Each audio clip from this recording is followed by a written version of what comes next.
So here in Elta, you have 2 bed 1 bath, 2 bed 2 bath, and 2 bed plus study. Right? So we'll talk about the difference a bit. 2 bed 1 bath. So there are two 2 bed 1 bath, 614 square feet. What are the differences? Here, the one that's inside facing Clementi Avenue 1, your kitchen area is kind of shorter. The wall here is kind of shorter versus this one, which is kind of the length of kitchen area. This one on the 2 bed 1 bath here facing the inside, the kitchen is actually like tucked in. But then again, it doesn't really compromise much of the living dining area because here this walkway is quite narrow as well. Your main dining area is actually on this square here. But I would say if you're given a choice for layout wise, just purely layout, because you get a bigger dining area, I would choose the one facing outside instead. They are both 614 square feet. One is AYE facing, one is non-AYE facing. Later I'll talk more a bit more about the layout. But if we look at RCR region, where investor profiles are a bit stronger in places like Toa Payoh, places like Sterling Residences for example, you will see that there's not much difference in rental for 2 bed 1 bath versus a 2 bed 2 bath.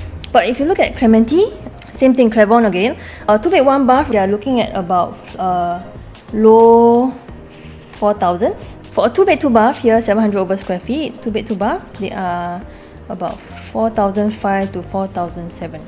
So it's quite significant. This is 4,000 to 4,200. So around, I would say average about $300 difference between a 2 bed 1 bath and a 2 bed 2 bath.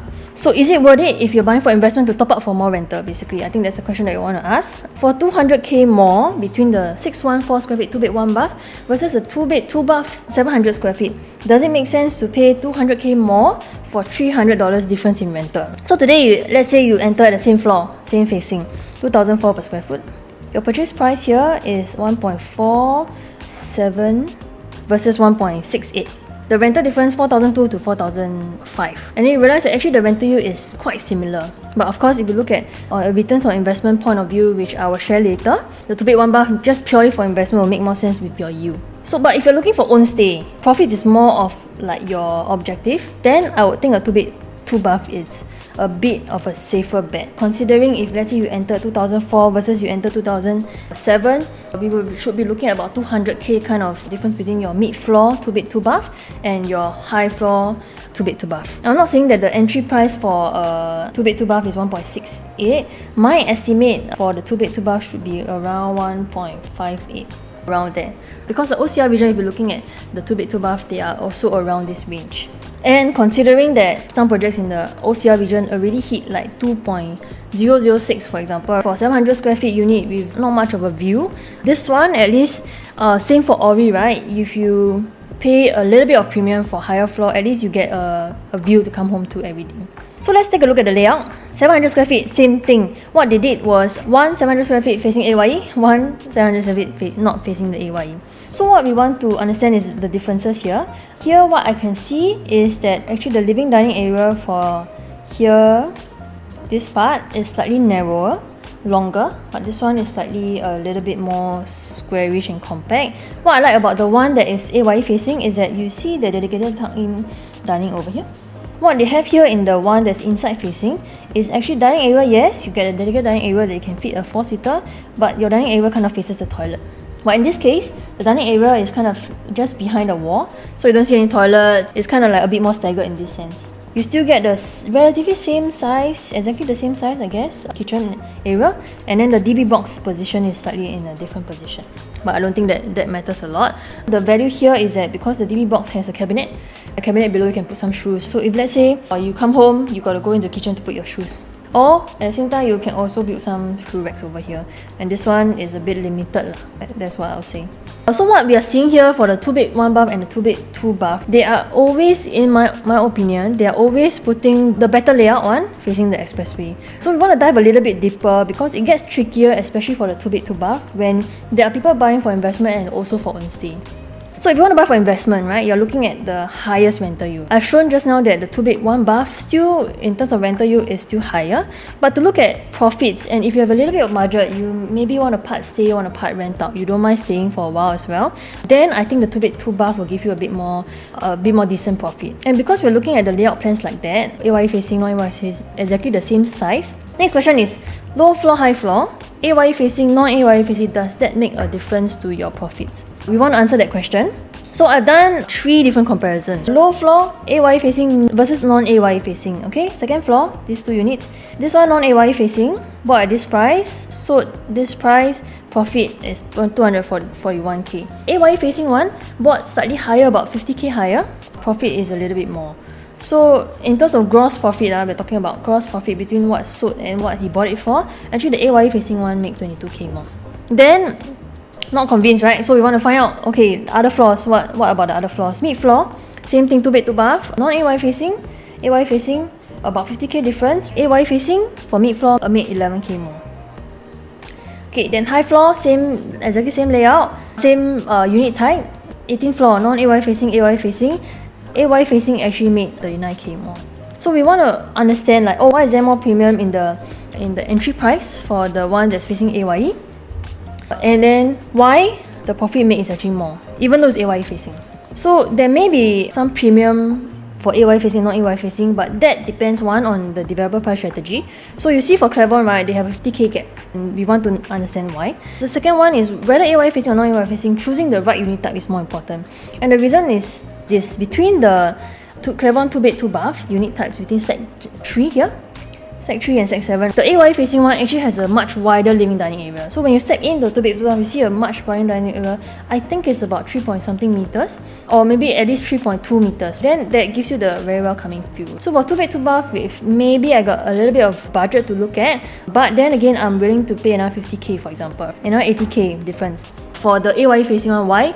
Because the layout actually fits me better as an own stay buyer, to the point where I can compromise a little bit on the road noise. So in this sense, in this case study for Clement, the AYE facing and non-AYE facing, one, they actually set up a bit of premium on the AYE facing because of better layout, and then 2, really depends on pricing strategy of the developer during the launch especially.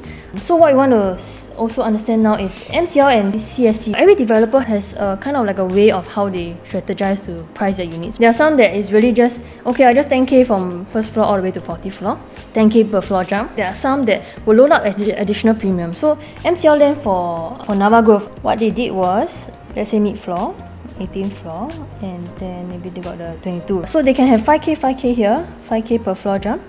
Then they will jump another 16k here, for example. Then they give you 8k here. Then between here and here, maybe you cross a bit of a better view. They will load up another 25k, for example. Then here you'll be 13k. So because Elta is also high-rise development, you've got 4th floor all the way to 39 floors, and there will be some, like let's say for the AYE facing ones, there will be some floor that will cross over to where you can see the reservoir.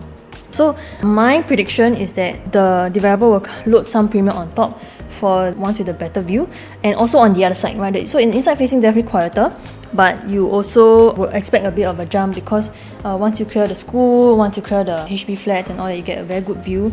I think this is where the draw in terms of like buyers coming in really purely like emotionally want something that is of a good view, right? You want to come home to a good view. Nothing wrong with that, but to just note that actually they may most likely put a bit of a premium jump once they clear a certain amount of views. So other than looking at this from 8k, then another 16k, 20k jump, I do have a percentage calculator to kind of predict what's the fair price for each segment. So if we look at this segment, for example, what's the fair price to look at when you talk about a percentage form of jump?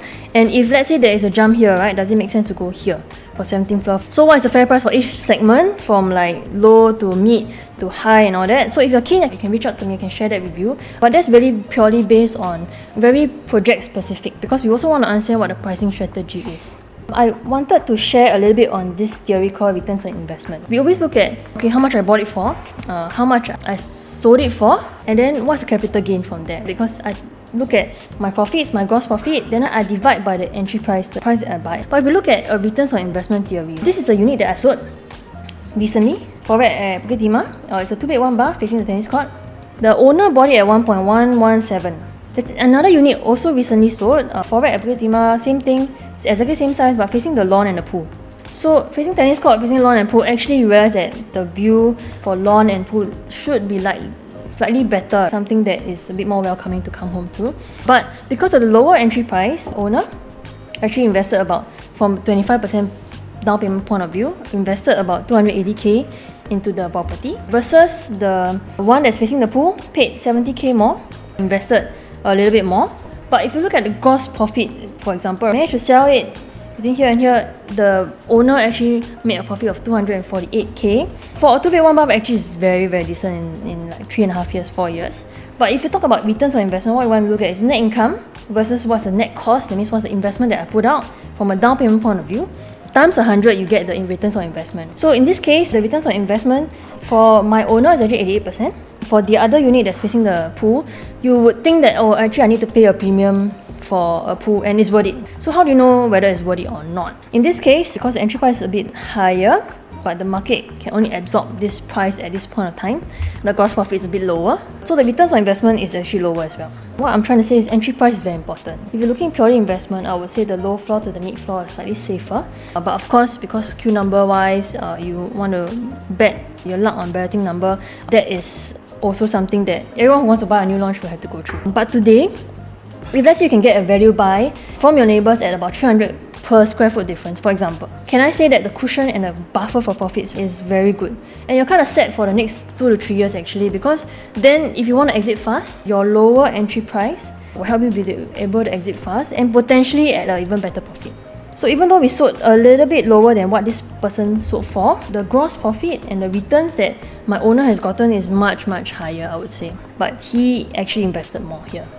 So these new launches are not just like, if you're talking about Elta or if you're waiting for Parktown, for example, and these launches also requires very careful analysis to make sure that you make the right decision. But then again, there are also other options in the market, like just now when I mentioned, if you can get something that's $300 per square foot lower than your neighbours, or even the people in the development, then I would say the cushion for profits is very safe. So these launches that you might be waiting for, you're watching this video today, may not just be the options in the market. There are other good finds out there, and then for new launches also, you are also kind of betting on your balloting luck to be able to find a good unit. So if you want to know what are the other launches that may help you in terms of from an investment point of view, and based on your objectives, you can reach out to me, and then based on the timeline of your investment horizon, I can kind of work it out like which is the safest purchase for you at this point in time. Even if your timeline is 3 to 5 years, the timeline is 5 to 7 years or even longer, there are value buys in the market today that you can find